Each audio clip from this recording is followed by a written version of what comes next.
गोश्त बनाने के इस नए तरीके को देखने के बाद आप यकीन करें, वाकई ही कहेंगे कि काश आपको पहले मालूम होता। बहुत ज़्यादा आसान, बहुत ज़्यादा सिंपल, लेकिन इतना ज़्यादा टेस्टी मज़े का गोश्त बनेगा जिसे देखने के बाद और खाने के बाद आपका दिल खुश हो जाएगा। तो चलें जी, अपनी मज़ेदार और ज़बरदस्त इस रेसिपी को बनाना स्टार्ट करते हैं। बिस्मिल्लाहिर्रहमानिर्रहीम। अस्सलाम वालेकुम। उम्मीद है आप सब ठीक होंगे। सबसे पहले तो यहाँ पर मैंने ले लिया है बकरे का गोश्त, हमने लिया है यहाँ पर छोटा गोश्त, और ये लिया है मैंने यहाँ पर 1 किलो, और बड़े पीसेस में मैंने कट करवाया है। गोश्त को सबसे पहले हमने अच्छी तरह से धो लेना है, ठीक है। धोने के बाद आपने इसको किसी छन्नी में या किसी भी चीज़ में आपने रख देना है, ताकि एक्स्ट्रा पानी जो हो ना इसके अंदर से वो निकल जाए और गोश्त बिल्कुल ड्राई हो जाए, ठीक है। अच्छी तरह आपने इसको साफ़ कर लेना है। साफ़ करने के बाद अब हम इसे पकाना स्टार्ट करते हैं। एक अदद ले ली है मैंने कढ़ाई, और उसके अंदर हमने डाल दिया है तकरीबन 1 कप भरकर हमने डाल दिया है। कुकिंग ऑयल ले लें या घी ले लें, जैसे आपका दिल करे। और उसके बाद ये जो प्याज है ना, तकरीबन मेरे पास से ये 3 मीडियम साइज़ के प्याज थे, इन्हें हमने इस तरह से करके बारीक काट लिया था। और प्याज हमने ऑयल के अंदर डालने के बाद अब हमने इनको फ्राई कर लेना है। यहाँ पर जो आपने प्याज फ्राई करने हैं, आपकी यहाँ पर फ्लेम जो है वो मीडियम हाई होनी चाहिए, क्योंकि प्याज के अंदर अच्छा खासा पानी होता है। तो आपने कोशिश करनी है कि जो प्याज हैं वो थोड़े अच्छी तरह से आपके गोल्डन ब्राउन हो जाए, और मीडियम हाई फ्लेम के ऊपर करेंगे ताकि अच्छी तरह से जल्दी से हमारा काम जो है ना वो हो जाए। साथ साथ आपने इस तरह से करके चम्मच चलाते जाना है कि सिर्फ एक साइड से इसका कलर गोल्डन ना हो, बल्कि अच्छी तरह से इक्वल इसका जो कलर है वो एक जैसा हो। और साथ साथ आप इसमें चम्मच चलाएंगे। यहाँ पर आप देख सकते हैं जो प्याज हैं वो थोड़े थोड़े से गोल्डन होना स्टार्ट हो चुके हैं, लेकिन हमने यहाँ पर इसको थोड़ा और ज़्यादा गोल्डन करना है, क्योंकि जब आप प्याज को इस तरह से अच्छी तरह गोल्डन करेंगे अब, और बहुत ज़्यादा कमाल का इसका आपके जो कोरमा हम आज बनाएंगे ना, उसमें आपका बहुत ज़्यादा कमाल का टेस्ट आएगा। तो यहाँ पर हमने प्याज को अच्छी तरह गोल्डन कर लेना है। यहाँ पर आप देख सकते हैं प्याज का कलर काफ़ी हद तक चेंज हो चुका है, गोल्डन ब्राउन हो चुका है। हल्का हल्का सा कहीं कहीं से वाइट है, तो इसको भी हम थोड़ा सा ब्राउन कर लेंगे। जब आप देखें कि अच्छी तरह प्याज का कलर ब्राउन हो चुका है, तो आपने इसको इस तेल के अंदर से निकाल लेना है। निकालने के बाद आपने इसको किसी भी चीज़ के अंदर, किसी ट्रे वगैरह में या बड़ी प्लेट में आप इसको फैला लें, पंखे के नीचे रख लें, या फिर आप इसे फ्रिज में रख लें। थोड़ा सा जैसे ही ये क्रिस्पी हो जाएगा, हाथों की मदद से या जूसर में आप डालकर इसको अच्छी तरह से ब्लेंड कर लें बगैर पानी के। तो हाथों की मदद से वैसे इजीली अच्छी तरह मैश हो जाते हैं। इसको बिल्कुल आपने बारीक सा मैश कर लेना है। मैश करके आपने इसको एक साइड पर रख लेना है, ठीक है। अब जिस ऑयल के अंदर हमने प्याज ब्राउन किए थे, उसी के अंदर हमने डाल देने हैं गोश्त को। तमाम जो गोश्त है वो हम इसके अंदर ऐड कर देंगे। ऐड करने के बाद आपने इसके अंदर डालने हैं कुछ मसाले, जिसमें 4 से 5 अदद होंगी सब्ज़ इलायची, 2 दालचीनी के पीस होंगी, 2 अदद बड़ी इलायची आपने इसके अंदर डाल देनी है। 1 चम्मच भरकर आपने इसमें नमक डाल देना है। इन तमाम चीज़ों को डालकर अब आपने इसको अच्छी तरह से इस गोश्त को इसी ऑयल के अंदर फ्राई करना है। इसको हमने इतना अच्छी तरह से फ्राई करना है कि जो गोश्त का कलर है ना वो पिंक से ब्राउन हो जाए, यानी कि अच्छी तरह से आपने इसको ब्राउन कर लेना है कि कहीं से भी गोश्त जो है वो पिंक ना रहे, बल्कि अच्छी तरह से ब्राउन हो जाए। ये देखिए इस तरह से आपने इसका कलर जो है ना, इसको अच्छी तरह से आपने इसको ब्राउन कर लेना है। मीडियम हाई फ्लेम के ऊपर आपने ये तमाम काम करना है। 2 अदद मैं इसमें ऐड कर रही हूँ तेज़पत्ता ऐड करूँगी, क्योंकि तमाम मसाले जो थे इसमें दालचीनी मैंने डाली है, लौंग डाले हैं, सब्ज़ इलायची डाली है, तो उन तमाम चीज़ों को डालने के बाद 2 अदद हम इसमें ऐड कर देंगे तेज़पत्ता। अब इसे डालने के बाद भी दोबारा से इन तमाम चीज़ों को अच्छी तरह भूनेंगे, जब तक कि गोश्त का जो कलर है वो अच्छी तरह से ब्राउन नहीं हो जाता।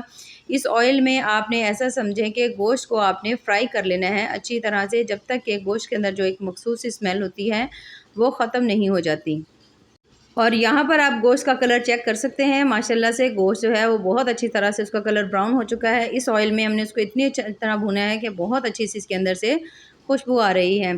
तो हम इसे अच्छी तरह से भून लेंगे। उसके बाद अभी इसको हम अच्छी तरह भूनेंगे जब तक इसका थोड़ा सा कलर और चेंज नहीं हो जाता, तब तक हम इसका मसाला थोड़ा सा तैयार करेंगे।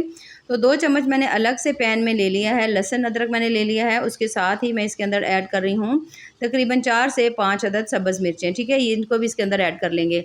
अब इन तमाम चीज़ों को अगर हम चाहते तो थोड़ा-सा इसको बारीक काट लेते हैं, या इसको हम अच्छी तरह से किसी भी कूंडी में इसे कूट कर इसको भी ऐड कर सकते थे, लेकिन उससे वो टेस्ट और मज़ा नहीं आना था जो इस तरह से आना था। तो आपने इसको हल्का-सा बिल्कुल 2 चम्मच ऑयल में हम इसको फ्राई करेंगे। ऑयल ज़्यादा डालने की ज़रूरत नहीं है, क्योंकि गोश्त जो है वो पहले से ही अच्छी तरह से फ्राई हो रहा है ऑयल में। तो जैसे ही हल्की सी दोनों चीज़ें नरम होंगी, इसके अंदर हमने डाल देने हैं 3 मीडियम साइज़ के टमाटर। आम तौर पर कौरमे के अंदर टमाटर नहीं ऐड होते, लेकिन मैं यहाँ पर टमाटर का यूज़ कर रही हूँ। आप भी ज़रूर थोड़े मुख्तलिफ़ तरीके से बनाकर देखिएगा, आप यकीन करें बड़ा ही कमाल का इससे टेस्ट आएगा। तो इसमें टमाटर हमने ऐड करने हैं। इन तमाम तीनों चीज़ों को आपने मीडियम फ्लेम के ऊपर अच्छी तरह से आपने इसको थोड़ी देर के लिए पका लेना है। जब तमाम चीज़ें अच्छी तरह सॉफ्ट हो जाएँ तो फिर आपने इनको ठंडा कर लेना है। ठंडा करने के बाद आपने इसको अच्छी तरह ग्राइंड कर लेना है, ठीक है? बिल्कुल बारीक सा इसको आपने इसका स्मूथ सा पेस्ट बना लेना है कि कोई भी आपको इसके अंदर जो है ना इसमें टमाटर हैं या अदरक लहसुन है ना, उसकी कोई भी आपको चीज़ नज़र ना आए, बिल्कुल बारीक सा पेस्ट बना लेंगे। यहाँ पर गोश्त आप देख सकते हैं ज़बरदस्त सा फ्राई हो चुका है हमारा, और अब मैंने इसमें ऐड कर दिया है हाफ़ चम्मच मैंने हल्दी डाल दी है।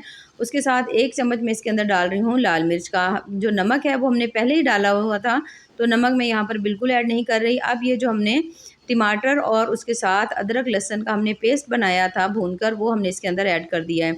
इसे ऐड करने के बाद अब हमने इसको दोबारा से अच्छी तरह से भून लेना है। आप देखेंगे कि इससे एक तो ग्रेवी बहुत ज़्यादा आपकी मज़े की बनेगी, बहुत ज़्यादा दानेदार बनेगी, और जो एक कोरमे की बड़ी प्यारी सी लुक होती है सेम आपकी वही आएगी। तो यहाँ पर हमने इसको अच्छी तरह से भूनेंगे जब तक कि ये तमाम चीज़ें जो हैं वो हल्की सी ड्राई नहीं हो जाती और अच्छी तरह से भून नहीं जाती। 4 से 5 मिनट आपने इसको मीडियम हाई फ्लेम के ऊपर भून लेना है, क्योंकि यहाँ पर हमने गोश्त नहीं गलाने हैं। गोश्त जो है वो थोड़ी देर में ही गलेगा, लेकिन जो मसाले हैं ना उसको आपने थोड़ी मीडियम हाई फ्लेम के ऊपर भून लेना है। तो यहाँ पर आप देख सकते हैं माशाल्लाह से गोश्त जो है उसकी लुक चेक कर सकते हैं, ग्रेवी इसकी कितनी शानदार सी बन रही है। तो इन तमाम चीज़ों को करने के बाद अब हमने इसके अंदर जो अगली चीज़ ऐड करनी है वो है दही, ठीक है? दही जो है ना वो आपने फेंटना बिल्कुल नहीं है। 1 प्याली यानी कि 1 कप भरकर मैं इसके अंदर डाल रही हूँ दही का।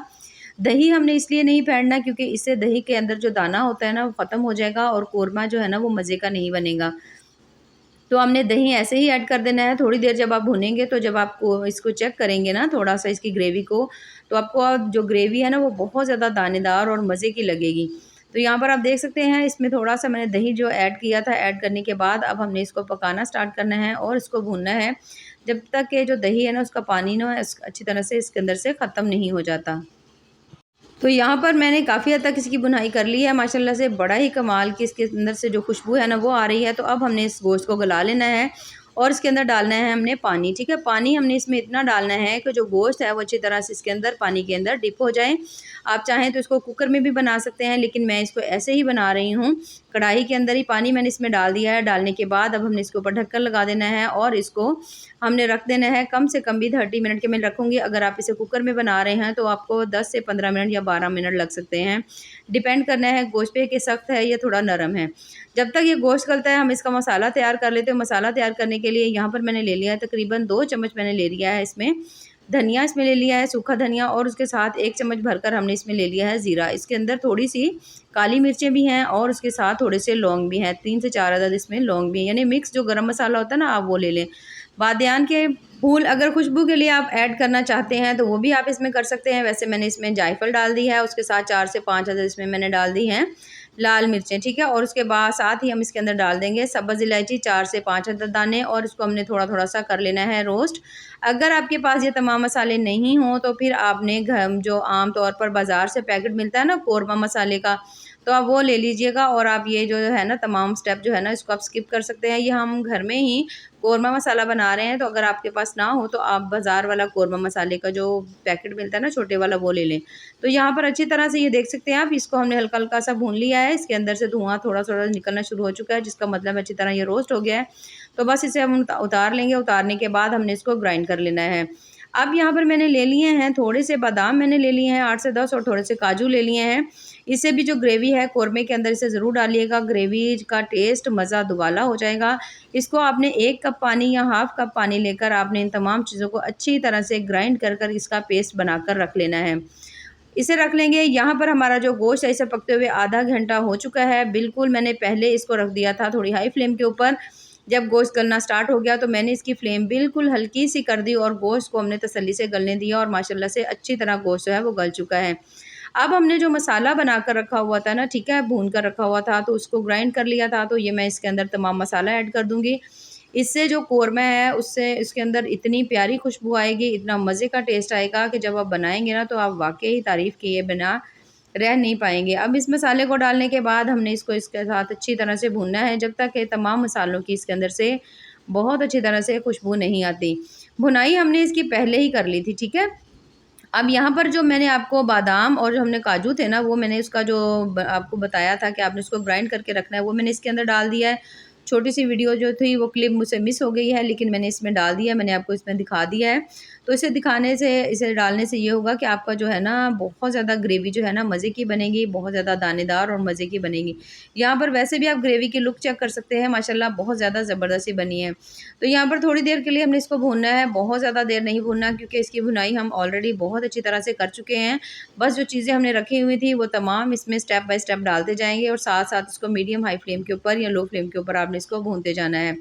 यहाँ पर अगर आपका दिल करे इसकी ग्रेवी थोड़ी हाई ज़्यादा करने के लिए, तो आप इसके अंदर थोड़ा पानी डालकर इसकी ग्रेवी बना सकते हैं, लेकिन मैं यहाँ पर बगैर ग्रेवी के कोरमा ये बना रही हूँ। अब ये जो प्याज हमने जो अच्छी तरह से पीस कर रखे हुए थे ना, वो मैंने इसके अंदर डाल दिए हैं।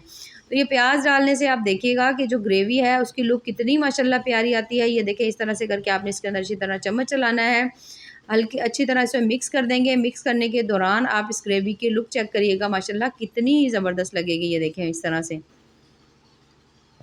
अब तमाम चीज़ें मैंने इसके अंदर ऐड कर दी हैं और यहाँ पर आप देख सकते हैं माशाल्लाह से बहुत ज़्यादा कमाल का, बहुत ज़्यादा टेस्टी और ज़बरदस्त सा हमारा जो कोरमा है ना वो तैयार हो चुका है। जो ज़रूर इसे ईद पर बनाइएगा, क्योंकि ये बहुत बहुत ज़्यादा मज़े का और बिल्कुल ही अलग स्टाइल में बना है। तो मैंने भी जब घर में बनाया तो सभी को बहुत ज़्यादा पसंद आया, तो ज़रूर आप भी ट्राई करिएगा। तो यहाँ पर मैंने इसके अंदर डाल दिया 1 चम्मच भरकर कसूरी मेथी, उसके साथ थोड़ा-सा सब्ज़ धनिया डाल देंगे। 2 से 3 मिनट के लिए आपने इसको दम पे छोड़ देना है और उसके बाद इसे हमने निकाल लेना है किसी भी प्लेट के अंदर। तो यहाँ पर ये देखें तकरीबन 5 से 7 मिनट के बाद मैंने इसे खोला है। माशाल्लाह से आप इसकी ग्रेवी चेक करें, कितनी इसकी कमाल की ग्रेवी बनी है और गोश्त जो है बहुत अच्छी तरह से भुना हुआ है।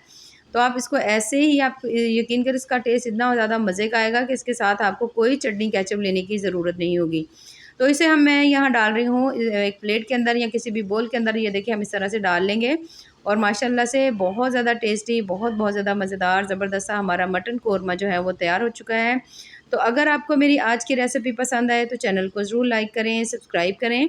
ऐसे ही मज़ेदार ज़बरदस्त सी रेसिपीज़ देखने के लिए हमारे चैनल का विज़िट ज़रूर करते रहें। यहाँ पर आप देख सकते हैं माशाल्लाह से कितना मज़ेदार ज़बरदस्त सा हमारा जो मटन कोरमा है वो तैयार हुआ है। सेम इसी तरह से जो बीफ कोरमा है वो भी आप ऐसे ही तैयार कर सकते हैं।